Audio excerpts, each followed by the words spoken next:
వేసవి కాలంలో మామిడికాయ పులిహోర ఎంతమందికి ఇష్టం? మామిడికాయ పులిహోర ఎలా తయారు చేసుకోవాలో చూసేద్దామా ఇప్పుడు మనం? దానికోసం మామిడికాయని తీసుకొని పొట్టు తీసుకొని తురుముకొని పెట్టుకోవాలండి.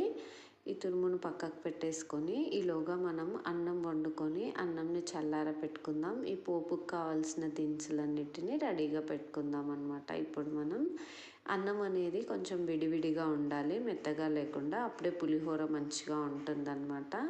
ఈ అన్నం చల్లార పెట్టుకొని దాంట్లో కొద్దిగా ఉప్పు, జీలకర్ర, మెంతుల పొడి, ఇందాక మనం తురిమి పెట్టుకున్న మామిడికాయ తురుము వేసుకొని వీటన్నిటిని బాగా మిక్స్ చేసుకోవాలి. ఇప్పుడు దీనికోసం పోపు వేసుకుందాం. ఒక బాండీ తీసుకొని అందులో కొద్దిగా ఆయిల్ వేసి అది వేడెక్కిన తర్వాత ఎండుమిర్చి వేసుకోవాలి. దీంట్లో కొద్దిగా పల్లీలు కూడా వేసుకోవాలండి. ఇవి కొంచెం వేగిన తర్వాత కొద్దిగా శనగపప్పు, కొద్దిగా మినపప్పు వేసుకొని వీటన్నిటిని బాగా వేగనిద్దాం. ఇవి మంచి రంగు వచ్చిన తర్వాత దీంట్లో కొద్దిగా జీలకర్ర, ఆవాలు వేసుకొని వేగనిద్దాం.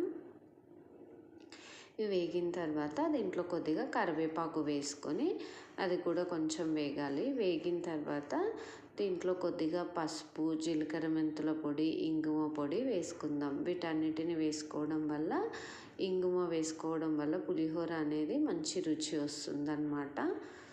ఈ పోపు వేగిన తర్వాత స్టవ్ ఆఫ్ చేసుకొని ఈ పోపును ఇందాక మనం చల్లార పెట్టుకున్న అన్నంలో వేసేసుకుందాం.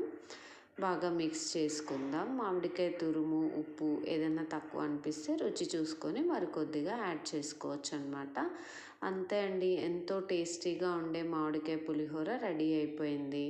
పిల్లలు కూడా చాలా ఇష్టంగా తింటారు. ఈ ఎండాకాలంలో చాలా బాగుంటుందన్నమాట. ఫ్రెష్గా మామిడికాయలు వస్తాయి కాబట్టి అప్పుడప్పుడు ఇలా చేసుకుంటే చాలా రుచిగా ఉంటుంది. థ్యాంక్